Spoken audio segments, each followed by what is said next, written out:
Alright, hello everyone. My name is Rebecca. I am a current biology major at Oglethorpe University, and my presentation is going to be over hemocyanin, both its evolutionary history and how it functions.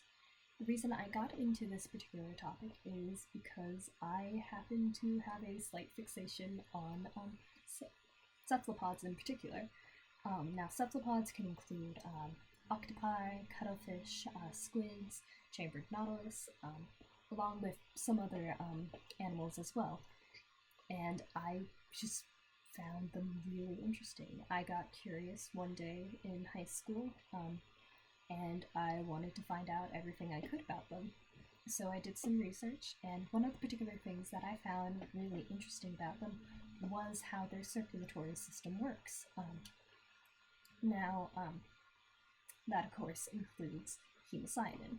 But before I get too far into that, I just wanted to give a quick overview of what my presentation is going to cover. So first I will be discussing what a respiratory pigment is, and then go into the different ways that hemocyanin's structure can vary. And then I will be discussing how it evolved to be that way. The experiment that I wanted to discuss is going to be over the phenol oxidase activity that is found in Molluscan hemocyanin, which I promise will make sense when we get there. And then I will be giving some closing remarks. Now, the first question. What is a respiratory pigment? And the simple definition to that is that a respiratory pigment is a protein that contains a metal, such as iron or copper. Oxygen is going to bind to that metal and then be transported throughout the body. Now, hemoglobin is the respiratory pigment in most vertebrates, including humans. It contains iron as at its active site and is typically red. Now, hemocyanin, on the other hand, is the respiratory pigment found in primarily mollusks and arthropods. It is colorless when it is unoxygenated, and when it's oxygenated, it becomes this bluish green color.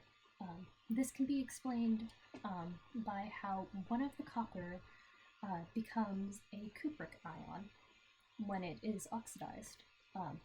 Now, you may be thinking, why is that going to affect the color? Well, a contemporary example that you guys should be familiar with is the Statue of Liberty. The Statue of Liberty is made of copper, but over time that copper has become copper oxide, which has created the blue-green color that it is today. Now, I wanted to also give some brief definitions and examples of some of the groups of animals that I'm going to be talking about. So, of course, over here we have chordata, so that's where vertebrates are going to be, and that is, of course, going to also include rabbits and humans, etc. But primarily, my presentation is going to be about arthropods and mollusks. So, arthropods are going to be your insects, your crustaceans, so flies, shrimps, horseshoe crabs, etc. And mollusk is going to be the other group. Now, within mollusk, there are the two main groups that I'm going to be covering are going to be the gastropods and the cephalopods. So the gastropods are going to be your snails, such as this Roman snail right here. And then cephalopods, like I said earlier, those are going to be your squids, your cuttlefish, your octopi, and this is a picture of a cuttlefish right here. Now, going into the structure of Molluscan hemocyanin, at the most basic level, you're going to have these functional units. These functional units sort of look like billiard balls on this part of the diagram, part B. And so those functional units are going to string together to create what's called a mirror. So the functional units A through F, that creates a mirror. Now these mirrors are going to be able to connect with other mirrors. When 10 mirrors connect to each other, they create a ring, and that's called a decamer. And then additionally, these decamers can stack on top of each other and be connected. And so you're going to have polydecamers. Those include didecamers and tridecamers, etc. Now, beyond just the basic A through F functional units, which are typically going to create the wall of the decamer, you are going to have additional functional units that create the collar. Now, part A of this diagram is showing a Nautilus type hemocyanin molecule. It has A, B, C, D, E, F, and also G. Now, functional unit G is going to be all of these areas right here that you see are in the center of the decamer. This is a chambered nautilus over to the side. Part B of the diagram is showing squid type hemocyanin. So in addition to having both G, like the nautilus type, it also has an additional D functional unit that is in the center right here. And this is a European squid. Now, for parts C and D, this is where we get a little bit more complex. So C is called a keyhole limpet type hemocyanin, and that's what this particular type of animal looks like. It's a marine gastropod, and it has G and H, and as you can see, this collar is becoming more full in the center and giving the hemocyanin more structure. Now for part D, this is simply referred to as a megahemocyanin type, which is a very apt name for it, as it seems like the entire thing is essentially completely filled up because of this second string of functional units that you see down here, where it's F1, F2, F3, F4, F5, and F6. But it pretty much completely fills up this this hemocyanin. And this particular type of hemocyanin is found in these types of snails called cephaloid snails, but you don't need to remember the name. Now, switching gears to talk about arthropodian hemocyanin, instead of it being a decamer that it's created, it creates what is called a hexamer. So instead of there being 10 of the mirrors, there's only going to be the 6, hence hexa. Additionally, within the functional units for Molluscan hemocyanin, there's going to be an alpha part and a beta part, whereas arthropodian hemocyanin has 3 domains rather than 2. So domain 1, domain 2, domain 3. Now, both of these are still considered hemocyanin despite their varied structures, because they do have that di-copper center. So additionally, both of these proteins are considered a class 3C protein. 3, the C is referring to the copper here, and then the 3 is referring to how it's attached to these 3 histamines right here, hence 3C. Now, this is going to go into a little bit more of how arthropodian hemocyanin developed. So over here, it's showing that more than 600 million years ago, this protein branched off of the protein evolutionary tree for hemocyanin.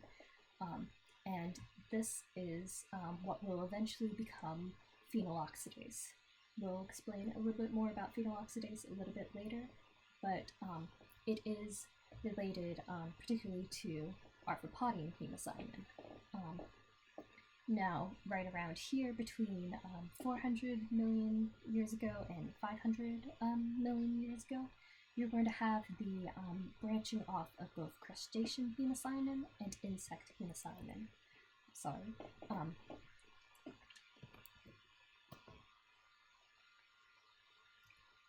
There. Sorry.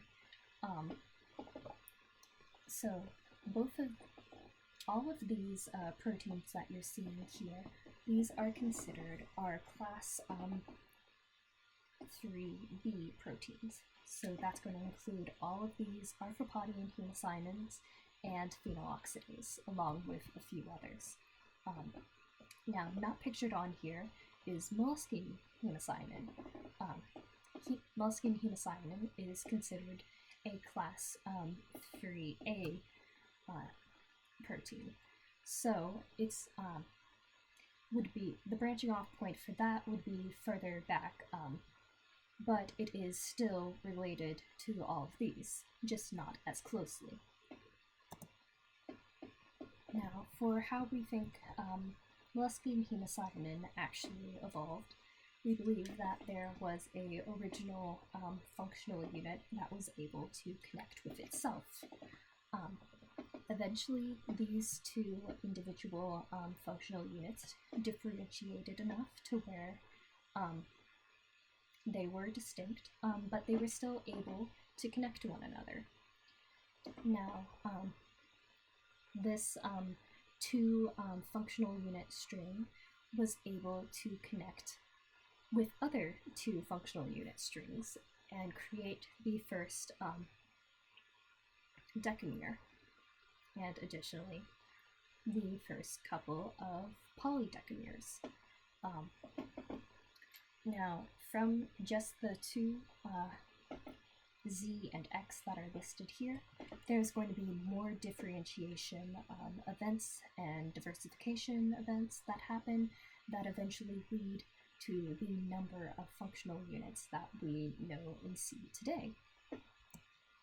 Now, this is going to be a radial phylogenetic tree that just shows some of the relations of these functional units. In yellow, I have highlighted the functional units of the cerifioid snail, in green, that of the chambered nautilus, and in blue, that of the cuttlefish. Now, the cerifioid snail, remember, that's the one that had the mega hemocyanin type. So that's where you're going to be seeing all of these functional units, and that's going to explain just why that one had so many. Whereas comparatively, the chambered nautilus and the cuttlefish, if you look over here at functional unit H, they do not have a functional unit H. Only the cerifioid snail does. But they do have A, they have B, C, D, E, and F. Which then leads me into my paper that I wanted to discuss. So it's going to be talking about the location of intrinsic and inducible phenyloxidase activity in molluscan hemocyanin. Like I said, molluscan hemocyanin is not as closely related to phenyloxidase and arthropodian hemocyanin, but they are still related, and this paper gives support to that idea of there being a common ancestor there. But before we get into that, we need to explain a little bit more about what phenyloxidase is. So this picture is a is a representation of phenyloxidase. This particular enzyme is what creates the innate immunity in molluscan arthropods, and it does this by a process called melanization. So, in the process of melanization, phenol oxidase is going to recognize when there is an outside invader to the body and be able to create the precursor for melanin. And eventually, that melanin will be completely wrapped around the invader, making it harmless to the body that it's in. Now, phenol oxidase, if you remember from the Arthropodian hemocyanin branching off tree, it's going to be under that class of 3B proteins. While it's in the 3B protein class, and Molluscan hemocyanin is in the 3A protein class, they are still related. That's why the research question for this particular study was, what is the subunit of Molluscan hemocyanin that is going to produce the phenol oxidase activity that we have observed in it? Now, keep in mind this phenol oxidase activity would not be functional compared to an actual phenol oxidase enzyme, but there is still that activity that has been observed. So the way they went about this is they took hemocyanin molecules and broke it down into smaller divisions, both groups of functional units and the individual functional units. With those groups, they ran phenol oxidase assays, both in the natural state of the functional units, and then whenever they induce the phenol oxidase activity by further breaking down those functional units. And the results that they found is that they were able to identify the functional unit F in the Roman snail, and the functional unit G in cuttlefish as the contributing factors for phenol oxidase activity. Now, here's just again a reminder of what a Roman snail looks like, and here's a cuttlefish. So the top part of this graph is showing the graph for the different functional units of the Roman snail, and that's going to be on the x-axis here. The y-axis here is going to be showing the initial velocity for the creation of that first precursor to melanin. But keep in mind that these are very small numbers. So again, this would not be actually functional within these creatures. Rather, it's going to be the actual phenol oxidase enzyme, but they are still found to have this phenol oxidase activity. In the grouping E and F, there's some amount, but whenever you break E apart from F it has significantly more phenol oxidase activity. And then in part B, this is showing the same sort of graph, but for the cuttlefish. So, like I said, they were able to identify part G as being the functional unit, the billiard ball, that creates the phenol oxidase activity. Now, like I said, these are not actually functional for, or they would not be able to replace phenol oxidase enzymes in these creatures. But since there is this activity that has been observed and identifiable from these functional units, it suggests that there is a common ancestor to these different, for Molluscan hemocyanin and phenol oxidase. And additionally, links Molluscan hemocyanin to Arthropodian hemocyanin. Now, just some take-home points, final conclusions in case you fell asleep during my presentation. I apologize, it was a lot of words. But hemocyanin is a respiratory pigment that uses copper at its active site, as opposed to iron that hemoglobin does. Molluscan hemocyanin can be structured as a decamer, a didecamer, or a polydecamer, while arthropodian hemocyanin is going to be a hexamer. And additionally, while they're not in the same class of 3C proteins, Molluscan hemocyanin has been found to be capable of some amount of phenol oxidase activity. And this strongly suggests that there is a common ancestor for Molluscan hemocyanin and arthropodian hemocyanin.